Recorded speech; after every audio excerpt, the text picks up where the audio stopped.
Basic जो मेरी बुनियाद बनाई है वो स्कूल ने ही बनाई है। एजुकेशन को खूबसूरत बनाया, आपने इमारत को खूबसूरत नहीं बनाया। आपने किसी बच्चे से कोई पैसे नहीं लिए, हमें पिकनिक पे लेके गए, फैमिली की तरफ से परमिशन नहीं थी। फिर आपने मेरे घर पे कॉल की। फैमिली में मैं फर्स्ट मेंबर हूँ जिसने मास्टर्स किया। मैं जब इंटर करने के बाद मेरे पास जो टाइम था, मैं फ़ौरन मतलब अलखैर में आ गई। मैडम ने ही मुझ पर ट्रस्ट करके मुझे वहाँ पे खड़ा किया। बिस्मिल्लाहिर्रहमानिर्रहीम। अस्सलाम वालेकुम। मेरा नाम मोहम्मद बदार शेख है और आज हम यहाँ पर जमा हैं उन बच्चों के साथ जो 1987 के बाद हमारे साथ इस स्कूल में पढ़े और फिर उसके बाद उन्होंने अपने बिजनेस सेट किए और मुख्तलिफ बड़े अदारों में काम भी कर रहे हैं। और आज हम इनसे मुलाकात करके ये बात डिस्कस करेंगे कि किस तरीके से हम फ्यूचर में इदारा खैर को आगे बढ़ा सकते हैं।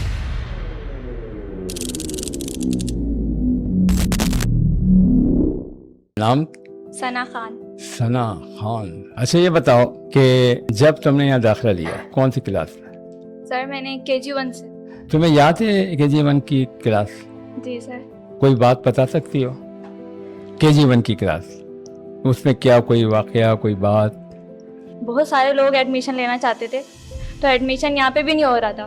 तो इत्तेफाक की बात है कि उस टाइम पे मैडम आई थी और मेरी अम्मी ने एक दफ़ा कहा कि आप इसका एक दफ़ा टेस्ट लेके देख लें। तो सब कह रहे थे यहाँ पे फुल हो गई है, सीट फुल हो गई, लेकिन मैडम ने ट्रस्ट किया अम्मी पे कि आपकी बेटी इस काबिल है कि टेस्ट क्लियर कर लेगी तो हम बिठा दें। ना, पूरे साल में KG1 के उसमें कोई बात बताओ, पूरा साल जो गुजरा कोई याद है बात किसी टीचर की या बच्चे की या अपनी?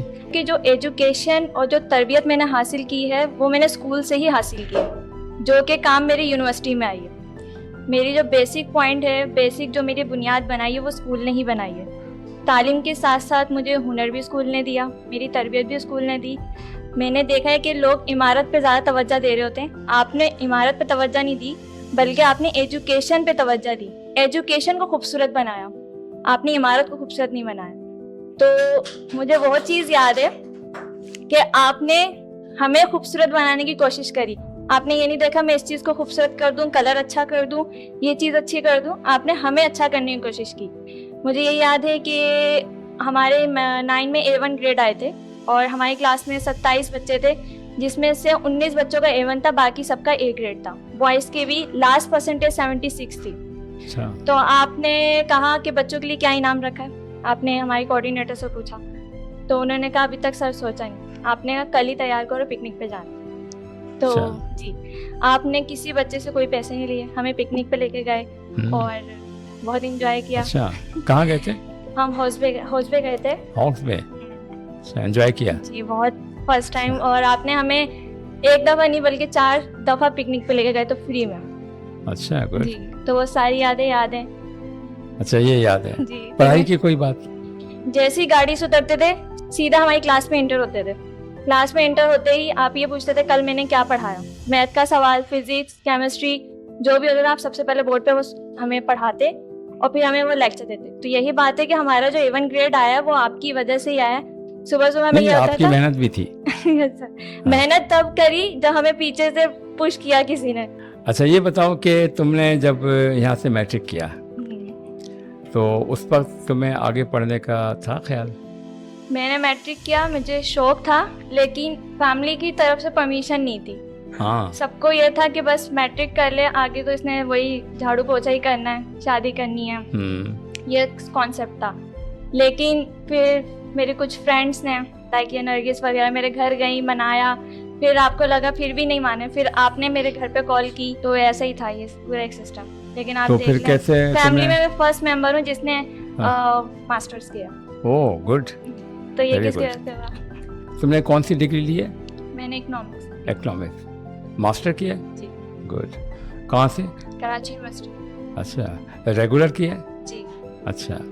उसमें भी मैं एक बात बताना चाहूँगी। हाँ, बता। कि मैं जब इंटर करने के बाद मेरे पास जो टाइम था, मैं फ़ौरन मतलब अलखैर में आ गई थी। अलखैर को मैंने कहा जो घर में बैठ के टाइम ख़राब करना है, इससे अच्छा जब तक यूनिवर्सिटी का नहीं होता तब तक मैं अलखैर में चली जाती हूँ। अलखैर में आई थी, उस टाइम पे भी टीचर 9 मैट्रिक का कोई टीचर गया था, तो मैडम ने शायद मुझ पर ट्रस्ट करके क्लास में मुझे खड़ा कर दिया कि ये बच्ची कर लेगी। फिर उसके बाद मेरा यूनिवर्सिटी कौन में सी क्लास थी? 9 मैट्रिक की थी उसमें? अच्छा उस टाइम। अच्छा, फिर उस टाइम पे ये था, मैडम ने ही मुझ पर ट्रस्ट करके मुझे वहाँ पे खड़ा किया। और फिर मेरा एडमिशन मतलब यूनिवर्सिटी में मेरा हो गया था, मैं यूनिवर्सिटी जाने लगी थी, तो थर्सडे और फ्राइडे जाती थी। कि जैसे मुझे तुम लोगों ने देखा तो मैडम ने भी, तो जैसे अक्सर आप लोग जिक्र करते हैं कि इनका भी बहुत बड़ा रोल था इस अदारे को चलाने में। मैं अक्सर बच्चे बताते हैं, मैडम की मिसालें देते हैं ये। तो मैं असल में इतना मसरूफ़ था मैडम की ये क्वालिटीज़ और ये खिदमत जो मैडम ने दी, इसका मुझे इल्म नहीं था, लेकिन आप लोग बताते हैं ना। तो जैसे अभी माद ने बताया मैडम की बातें, तो मुझे खुशी हो रही है कि ये मुझे पता नहीं होती थी और ये बातें काफ़ी ऐसी आ रही हैं कि मैडम ने बहुत अच्छे तरीके से चीज़ों को देखा। तो मैं बड़ा इनको अप्रिशिएट करता हूँ। तो मैं वो अच्छा। भी जो मैं बताने लगी वो भी शायद आपको ना पता हो। थर्सडे और फ्राइडे फिर यूनिवर्सिटी स्टार्ट हो गई थी, तो मेरा थर्सडे और फ्राइडे क्लास होती थी फर्स्ट सेमेस्टर में। हाँ, तो मंडे, ट्यूसडे, वेडनेसडे और सैटरडे मैं स्कूल आती थी, तो मैम मुझे उसकी सैलरी देती थी। और उस टाइम पे सबकी सैलरी इतनी अच्छी नहीं होती थी, मतलब 6,000 7,000 थी वहाँ पे तब। तो उस टाइम पे मैडम मुझे 8,500 रुपये दे रही थी। हाँ। वो क्यों? और मुझे पता भी नहीं था कि वो मेरी इनडायरेक्ट हेल्प कर रही है, कि अपना यूनिवर्सिटी का किराया भरेगी या नोट्स लेगी। वाह। तो मुझे ये बाद में पता चला कि मैडम ने मेरी इनडायरेक्ट हेल्प करी है, मुझे बताया भी नहीं और ना ही मुझे नीचा दिखाया कि मैं तुम्हें मैडम के नाम पे तालियां। हाँ, तो मैं अच्छा। इसलिए ज़्यादा मैडम से इसलिए अटैच हूँ कि मैं जो भी होता है मैडम को फटाफट जाके बताती हूँ ये है वो है, क्योंकि मुझे पता है वो मुझे वो दिलाएंगी नहीं बाद में या जताएंगी नहीं कि मैंने इसके लिए ये किया। हाँ, तो उस टाइम पे उन्होंने किसी को बताया भी नहीं और मेरी इस तरीके से हेल्प की। हाँ, ये बताओ कि तुम्हारी बात कब तय हुई? 9th में तय हुई। तो सर जो है रिश्तेदार हैं? जी, मामू के बेटे। मामू का बेटा है। तो उनकी तरफ से रुकावट हुई थी कि आगे नहीं पढ़ो? नहीं, उनकी तरफ से नहीं हुई, लेकिन आपके घर की तरफ से हुई। उन्होंने कहा पढ़ो। अच्छा, वो जो है बीच में 9th में हुई थी ना, अब कितने साल हो गए बात हुए? तकरीबन 10-11 साल हो गए। तो उसमें तुमने अपने जो मंगेतर हैं तुम्हारे, उनसे अल खैर की कुछ बातें बताई हैं? मैं जो भी वर्कशॉप में सीखती हूँ ना आपसे, या जो भी बात हो रही होती है, जैसे अभी आप में जो तब्दीलियाँ आई हैं, तो लाइक अभी आप बच्चों के घर मेरे पे अंदर जा क्या रहे हैं, तब्दीली आई है? आप बच्चों के घर जा रहे हैं। मैंने देखा आप जिस मकाम पे अभी आ गए ना, लोग उस चीज़ को मतलब लोगों जैसे चाय उनसे हाथ मिलाना भी पसंद नहीं करते। आप उनके साथ बैठ के खाना खाना पसंद कर रहे हैं, आप उनके साथ बैठ के बात कर रहे हैं, गुफ्तगू कर रहे हैं और उनसे गले लगा रहे हैं। लोग अपनी कार पे उंगली लगाने नहीं देते कि हमारी गाड़ी को टच मत करना, तो आप गले लगा रहे हैं। ये मतलब कितनी बड़ी बात है ये तुम्हारे मंगेतर को। जी, उनमें मैं बताती हूँ कि एक इंसान के अंदर इतनी अच्छाई है, आप मतलब शो ऑफ नहीं करते। तो मेरे ख्याल में मैं उस चीज़ को बता रही थी कि इंसान के अंदर ना शो ऑफ करने की है कि आप शो ऑफ नहीं करते कि मैंने किसी की हेल्प करी तो मैं शो ऑफ करके दिखाऊं कि मैंने इस इंसान की हेल्प की है। कि तुम अदारे के साथ ज़िंदगी भर मुंसलिक रहो और अदारे की एक्टिविटी में सभी लोग, चाहे ऑनलाइन हो चाहे किसी तरीके से भी हो। एग्री हो? हाँ, इंशाल्लाह। कल हमारी जो वर्कशॉप हुई थी, आपने कहा था फलाही काम कैसे कर सकता है, तो मेरा सवाल यही था कल भी आपसे, लेकिन वो शॉर्ट हो गई थी मीटिंग। तो मैंने यही सवाल मेरा था कि फलाही काम आपने कहा कि हम एजुकेशन पे करना चाहते हैं, और आजकल जो हम फलाही काम समझ रहे हैं वो सिर्फ पैसा समझ रहे हैं कि अगर किसी की हेल्प करनी पैसे से करनी है, किसी को काम बताना है पैसे अच्छा, से। कल के लेक्चर में मैंने जो फलाही काम का बताया था कॉन्सेप्ट, होता क्या है, वो क्या था? सर, फलाही काम आपने कहा कि मेन पॉइंट था वो सिर्फ एजुकेशन था। अगर आप किसी को एक मतलब एजुकेशन दे रहे हैं तो वो बीमारियों से भी हो बच सकता रहा है है। कि किसी माशरे में वो माशरे तालीम जो है वो 25% के बाद हो और पास हो, लेकिन 75% के बाद एजुकेशन ना हो, तो फिर क्या करेंगे? मेरे साथ यही सवाल है कि एजुकेशन, आप कह रहे थे ना कि फलाही काम सिर्फ एजुकेशन है। एजुकेशन बहुत सारी बीमारियों से बचा रही है, हमारे माशरे को अच्छा कर रही है, हमारी सोसाइटी को अच्छा कर रही है। मैं आपको बताऊं कि दुनिया की सबसे बड़ा फलाही काम जो अल्लाह के रसूल ने भी किया और उन लोगों ने भी किया जिन्होंने चाइना को बदला, जापान बदला, सिंगापुर, जनूबी कोरिया, यूरोप, ये सब बदले, जिसकी वजह से वो फलाही काम सबसे बुलंद जिसकी वजह से दुनिया की कौमें बदली हैं। और जितने भी फलाई काम हैं जिस मुल्क में होते हैं, जितने हॉस्पिटल फलाई कामों के हॉस्पिटल, जितने फलाई स्कूल खोल दें आप, जितने फलाई खाना घर खोल दें, जितने ही फलाई जो डिफरेंट टाइप के काम हैं जो इस वक्त पूरे पाकिस्तान में हो रहे हैं, जितने भी कर लें, ये सब ज़ीरो हो जाते हैं। यहाँ तक कि एजुकेशन भी, फलाई काम में एजुकेशन को जब हम लेते हैं हम समझते हैं ये फलाई काम है, ये भी नहीं है। फलाई काम है क्या बताओ? हैं? बताएं आप। कल मीटिंग में नहीं सोचा था? सर सोचा था और बहुत सारे सवाल भी पैदा हुए जो अभी आपसे मैंने जिक्र भी किया और आपने दोबारा उसको रिटर्न देखें, चेंज किया। सबसे बड़ा फलाई काम क्या है जिसकी बुनियाद पर जापान, जो भी कोरिया, यहाँ तक कि वियतनाम, सिंगापुर, यूरोप के ममालिक, ये सब उसी बुनियाद पे आज यहाँ खड़े हैं। ये एजुकेशन पे नहीं खड़े हैं, क्योंकि एजुकेशन जो है ना वो वेरी करती है पर्सन टू पर्सन। एजुकेशन में 5वीं क्लास तक, 8वीं तक, मैट्रिक तक डिपेंड करता है कि कहाँ तक, कुछ PhD तक।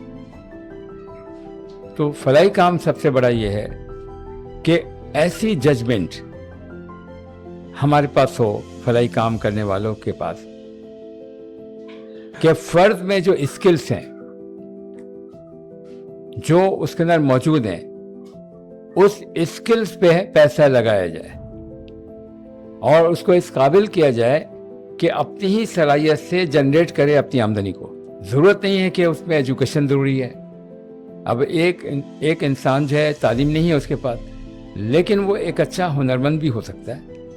अगर तालीम नहीं है तो वो स्किल को तलाश करें एक फलाई इदारे और उसके स्किल्स को उसी से कमवाएं, तो पैसा भी कम खर्च होगा। और अगर हम किसी तरह से, जैसे हमने एजुकेशन दिया 39 साल से यहाँ, लेकिन वो हमने उनकी स्किल्स को इम्प्रूव नहीं किया,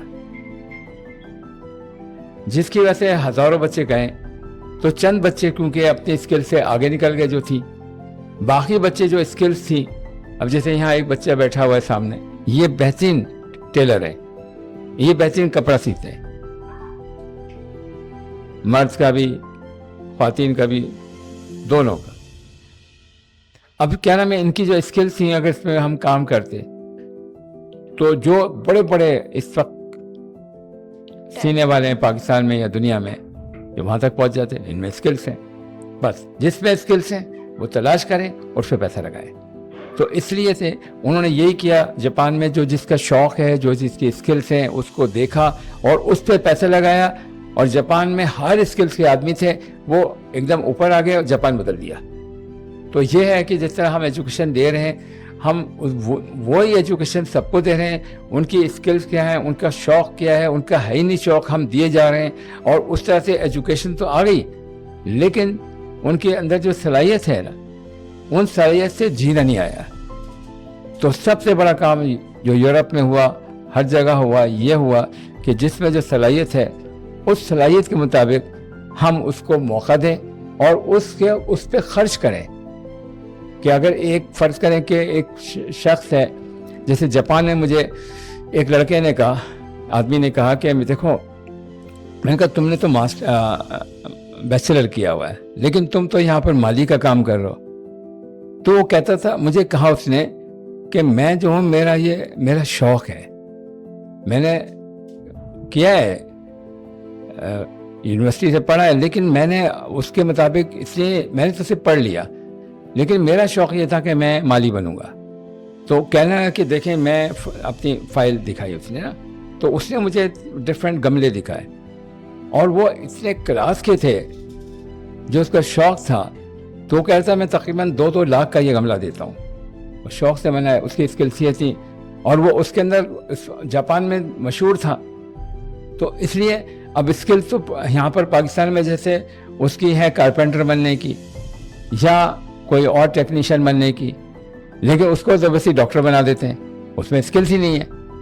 तो इसलिए माशरा तरक्की नहीं कर पा रहा। तो यूरोप ने, जापान ने इस बात को महसूस किया कि डिफरेंट लोगों की डिफरेंट स्किल्स होती हैं, उसी हिसाब से उनके शौक़ के हिसाब से उनको पढ़ाया जाएगा और वो अपने स्किल्स में आगे बढ़ेंगे तो माशरा तरक्की करेगा। तो सबसे बड़ा फलाही कामी है कि हम स्किल ढूंढें, बच्चों के अंदर वो शौक़ ढूंढें, उसी शौक़ पर उसको डालें। आया समझ में? ये है इसका। तो ठीक है, बहुत शुक्रिया तुम्हारा। आए फिर इंशाल्लाह दोबारा हमसे बात रहेगी। ओके। मैं एक और बात आपसे, हाँ, यकीन, मेहनत और सब्र की पहचान है आप। अंधेरों में जो चमकता है वही सरमजाही शेख इंसान है आप।